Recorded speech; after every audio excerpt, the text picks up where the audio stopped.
Josh Byrne, and I'm on a mission to prove that high-performance housing is a realistic and affordable option for the mainstream housing market in Australia, and there's no reason for it to be held back.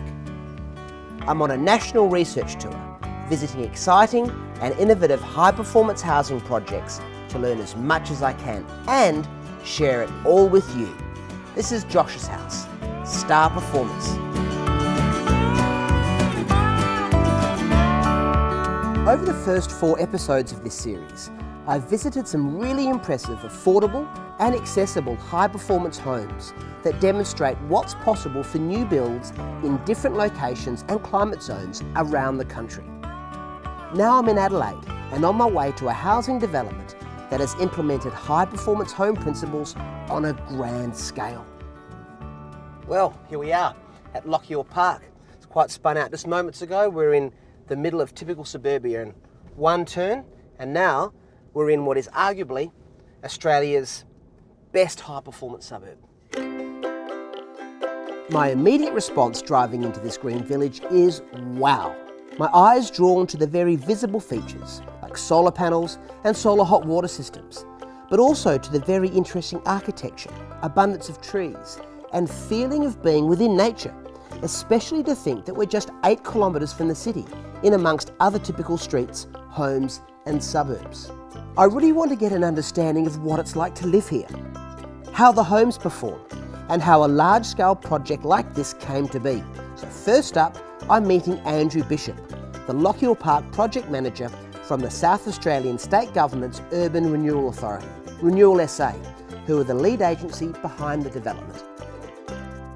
What was the reason the state government did the project? Well, the reason for the project was to try and encourage the standard or volume builders within South Australia to improve their level of sustainability, to increase or to raise the bar and reduce the amount of energy consumption or the embodied energy within homes that are being built, and to incorporate water-sensitive urban design practices in their designs, and to also try and encourage the market to take on that more sustainable way of living. And yes, compact urban form was the main premise behind the development, trying to reduce the sprawl or the expanse of the actual built form in the project. Lochiel Park is actually the site of a former TAFE college that was earmarked for a typical urban housing development.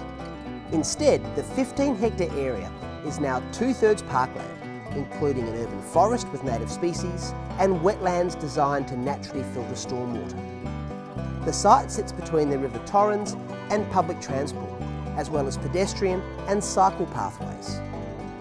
There are 106 dwellings designed for density on small lots, all a double-storey, and there's an innovative apartment building with 23 residences.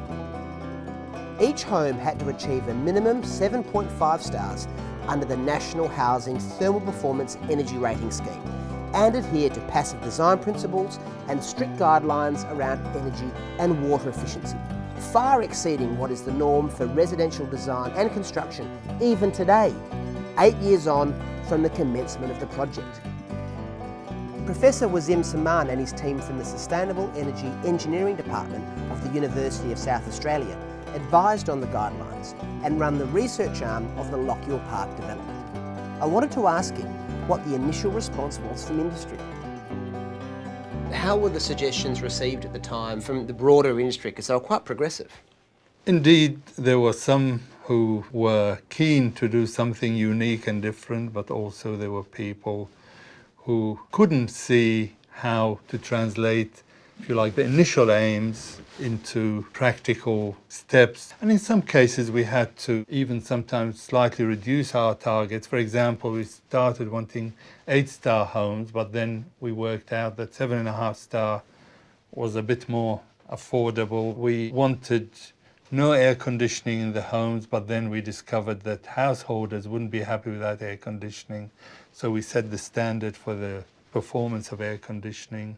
We were particularly keen to demonstrate that you could certainly have a typical Australian lifestyle using 30% or less of the energy. we focused on that and ensured that we end up with higher level of comfort, which will be noticed by the occupants, but at the same time, much lower energy use and cost.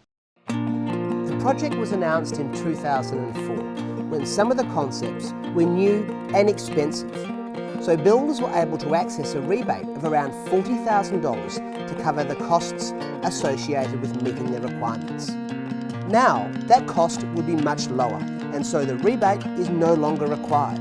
But I'm keen to hear how much has changed in terms of materials and construction over the years. Architect Paul Hendy specialises in sustainable home design and has been involved with 3 homes at Lochiel Park.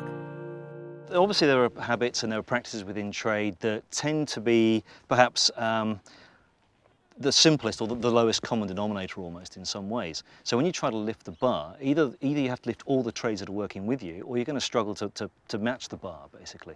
And I think some of the trades, they did struggle because it's not their standard practice, it's not what they normally do, what they normally price for. So a lot of the TAFEs that are out there, you know, teaching the trades, they're actually starting to introduce new benchmarks for the trades to work to. And that'll work through the system. Give it another sort of 5-10 years time, then you'll have good trades that'll have the new ideas, that will be able to lift the marketplace. And you're finding there's some exciting changes in building materials and technologies as a designer? Definitely, automation is huge. That's coming down in price dramatically now. We're getting materials, some quite high-tech materials come through from Europe, and that's a big advantage for us now, I think. We're going to start getting the spin-offs there with insulation values going up quite quickly. And that's where I see some changes happening, and also with glazing. Single glazing is improving all the time. Double glazing now is becoming more acceptable and more affordable. So the more it's taken up, the more people buy it, the cheaper it becomes. I'd love to see programs like this get out more into mainstream. We so often do the other programs, the housing programs, on large, expensive houses. They don't have to be. Houses can be affordable. Anybody can own a low-energy house. It doesn't have to be a niche market anymore.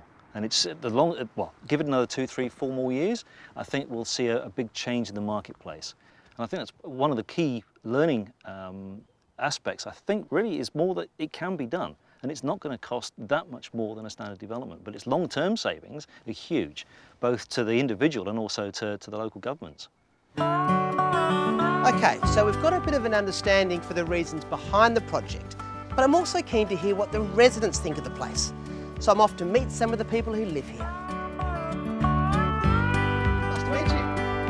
Hi guys. I'm visiting a handful of residences to get an idea of how the homes look and feel on the inside, and why people decided they wanted to live here. So what would you say the favourite things are for you about Lochiel Park? The design of Lochiel Park. I just love the fact that only a third of it is built on, and yet the medium density means that we're all quite close to one another. However, 67% of it is open space. I mean, we can wander around down there in the forest and you wouldn't even know you're in a city. You think you're out in the bush somewhere. You do feel like you're in the country, and yet all the amenities are up the road or in the cities down the road, and it's not visible.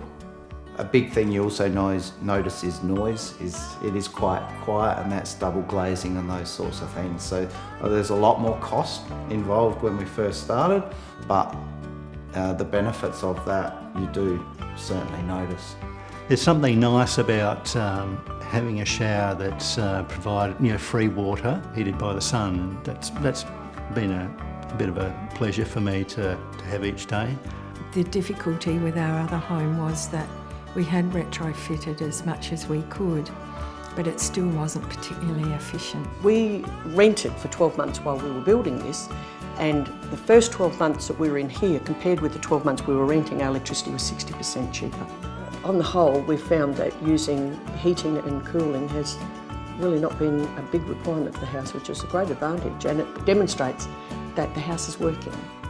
It's great to get a feel for these homes and the people that live here. And it's pretty clear that they didn't move here just because of energy and water efficiency.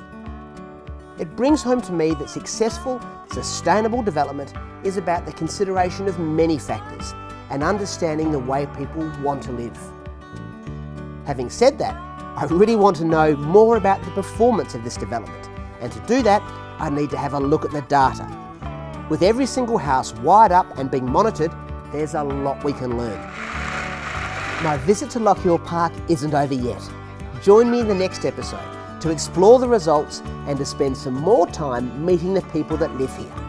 To find out more about this project and all of the houses that have been part of the Star Performer series, go to joshshouse.com.au.